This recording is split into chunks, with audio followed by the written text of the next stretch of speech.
is Valley News Live at 4.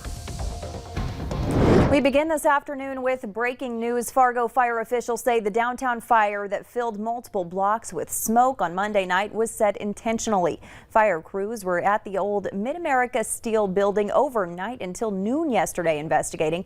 The fire department says it will continue working with Fargo police to figure out who started that 3-alarm fire. Here's a look at today's top 4 at 4. There's at least one suspect on the run after a shooting that injured a 6-year-old in West Fargo. Another man arrested in relation to the shooting. 19-year-old CJ Carruthers was charged today with 3 counts of reckless endangerment, conspiracy to commit robbery, and firing a gun within city limits. A 17-year-old boy was also arrested after the shooting.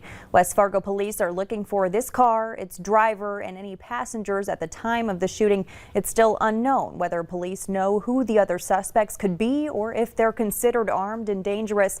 We reached out to West Fargo police and haven't heard back. The DEA says seizures of fentanyl and heroin in North Dakota increased by more than 200% from 2019 to 2020. Just 2 milligrams of fentanyl, or the equivalent of a few grains of salt, is considered a lethal dose. Counterfeit pills can be difficult to distinguish from legitimate medications. They're often marketed as M30s, Perk 30s, Blues, or Mexican Oxy. The DEA stresses the surest way to know that your medication is legitimate is to have it prescribed, given by a doctor, or picked up at a pharmacy. Marijuana was the #1 drug seized in North Dakota in 2020, with meth ranking second. A Fargo agricultural company has been ordered to pay hundreds of thousands of dollars in fines after an employee lost his leg in a grain bin accident. We spoke exclusively to Aaron Maves last year. He was cleaning around the auger of a grain bin when his leg got caught in the machine. It took first responders nearly 40 minutes to free him.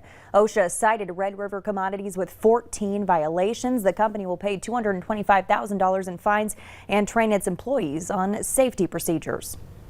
Fargo police are warning of a high-risk sex offender now living in the area. 38-year-old Patrick Moore is currently living at 352 21st Street North. He's 6 feet tall, 240 pounds, with brown eyes and brown hair. He was convicted in 2016 on 2 counts of gross sexual imposition.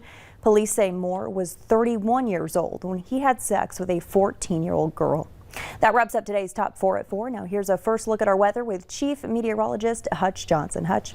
Stacy, thanks so much. Good evening, everyone. As we head into the evening hours, we are dealing with some beautiful blue skies thanks to our home of economy view there in the Devil's Lake Basin. Here's a look at precipitation amounts. Last night by midnight, we had 3/10 of an inch almost in the Sisseton area, and about the same just off to the east of the Detroit Lakes area, where you see the dark blue colors there. So some heavier precipitation there. Then this morning, as things exited, we added a few more hundredths of an inch. This is liquid equivalent precipitation. Some of it did indeed fall as snow. Rick, thanks so much for sharing your view from the Lake Ida apple farm out there. A little bit of a wintry scene for some this morning, and there was not a lot of snow. Radar quieting down for our area as this system exits into the Great Lakes. Duluth area still seeing some white and wintry conditions. South towards the cities, it becomes rain. Temperatures in the 40s for most, a little cooler up near Langdon.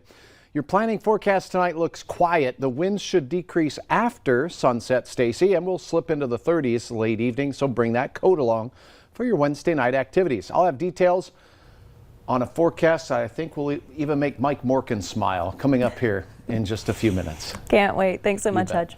Vaccine appointments in Grand Forks are open to the general public. Grand Forks Public Health and Altru will begin administering COVID-19 vaccinations to anyone 16 and older on Monday. You can make an appointment online using MyChart or get scheduled over the phone. Altru also has a wait list available if you'd like to try for an earlier appointment. You can add yourself to the list in just 3 steps. Select Add to Wait List, choose Schedule an Appointment, click COVID vaccine in Grand Forks. Patients age 16 or 17 must have permission from a parent or guardian to receive the Pfizer vaccine. Grand Forks Mayor Brandon Bochensky says the city is on track to reach herd immunity by June 1st. Health officials in Clay County are concerned they're falling behind on vaccinations after North Dakota announces it's moving on to vaccinate the general public. The health department handed out close to 1,200 shots last week, along with just under 1,000 this week. They're currently vaccinating healthcare workers, people with certain medical conditions, and certain essential workers. They say they don't know when they'll be moving on to the next phase.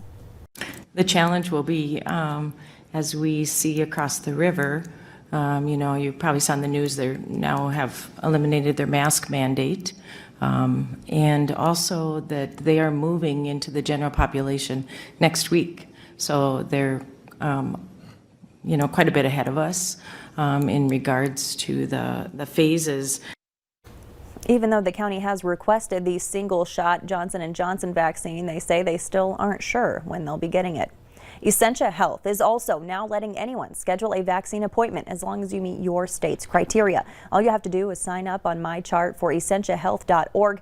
From there, you can choose your date and time. You can also get in touch with Essentia at the number there on your screen. While Stanford hasn't said yet when the general population can receive the shot, they do say they're receiving consistent large shipments of the vaccine. This week, close to 6,100 doses of the vaccine arrived at the vaccination center set up in the former Gordemans building. Stanford says they gave out close to 1,000 shots just yesterday alone. Most of their doses are from Pfizer. To stay on top of the latest COVID vaccine-related information, use our VNL vaccine tracker. It's right on the homepage of our website, or you can open your phone camera and point it at the QR code on your screen, then tap the link that pops up. We're learning more about the shooting at a Buffalo, Minnesota health clinic last month that left one woman dead and 4 others injured. Emergency dispatch transcripts show the gunman called police on himself. Gregory Ulrich told the dispatcher that he was the shooter and to send, quote, a lot of ambulances. He also told dispatch that a bomb or 2 would go off. He's charged with murder and attempted murder, among other crimes. As police in Boulder investigate Monday's supermarket massacre, we're learning more about the 10 victims who range in age from 20 to 65. David Begnaud has the latest from Boulder. She was smiling, we were laughing, just talking about cauliflower and whatever else. This is Hope Cotton. She told us about the last time she saw family friend Lynn Murray in that grocery store minutes before the shooting started. My little sister called me like frantically and, you know, it just clicked to me. I was like, Lynn wasn't at the cash register yet. And I just like told my mom, I'm like, Lynn's in there still. And then like when it left my mouth, I was kind of like, oh no. It was the next morning, just after 3 a.m., that the coroner's office called Lynn's husband to tell him that she was gone. 51-year-old officer Eric Talley was first on the scene, rushing to save those inside. His police cruiser is now a memorial. We spoke to his father over the phone. My granddaughter told me on the phone that Dad was dead. And it slowly sank in. The rampage began in the parking lot, where, according to the arrest warrant, the suspect shot an elderly man multiple times. He then allegedly made his way inside, armed with a semi-automatic handgun and rifle. According to the warrant, the suspect, Ahmed Alisa, bought the assault weapon on March 16th. That's less than a week before the shooting. The 21-year-old suspect was born in Syria, but he grew up in the United States. His brother told the Daily Beast he believes Alisa is mentally ill, describing him as paranoid and antisocial, and he claims he was bullied in high school. Now this is interesting. 4 years ago, the city of Boulder passed an assault weapons ban with the intention of preventing more mass shootings like the one that happened here at the grocery store. But about 10 days ago, that ban was blocked by a court because the NRA filed a lawsuit, arguing that the state of Colorado has a law which says local governments like Boulder cannot impose their own gun bans, so to speak. And the court ruled in the NRA's favor. The NRA won. David Begnaud, CBS News, outside the crime scene here in Boulder. The pistol the suspect bought last week would have been part of that ban. He is expected to appear in court tomorrow. West Fargo has announced the dates for its cleanup week. The annual event lets you clear out your old junk and leave it on the curb. It'll take place from May 3rd to May 7th. The city asks that you place your items on the curb before 4 p.m. the day before your garbage collection. Hazardous waste and yard waste still need to be taken to the city's disposal sites. The West Fargo City Commission is now extending the city's Love Your Local gift card program. You now have until Friday, April 30th to spend your card. When the program expires, unused funds on those cards will no longer be available. The Bison are hitting the road this weekend to take on the University of South Dakota, and you can catch all the action on KVLY. The pregame show starts at noon on Saturday. Kickoff is at 1. The one that had remained on Earth for me was still a little bit more closed. Scientists are investigating the effect outer space has on wine. We'll have that story and much more when Valley News Live at 4 continues. And hours of rain fell last night at the Dakota Magic Casino, captured here on time lapse from our location at I-29 and Exit 1. Better conditions now into the afternoon allow temperatures into the 40s. You'll love the 7-day planner. Details are next.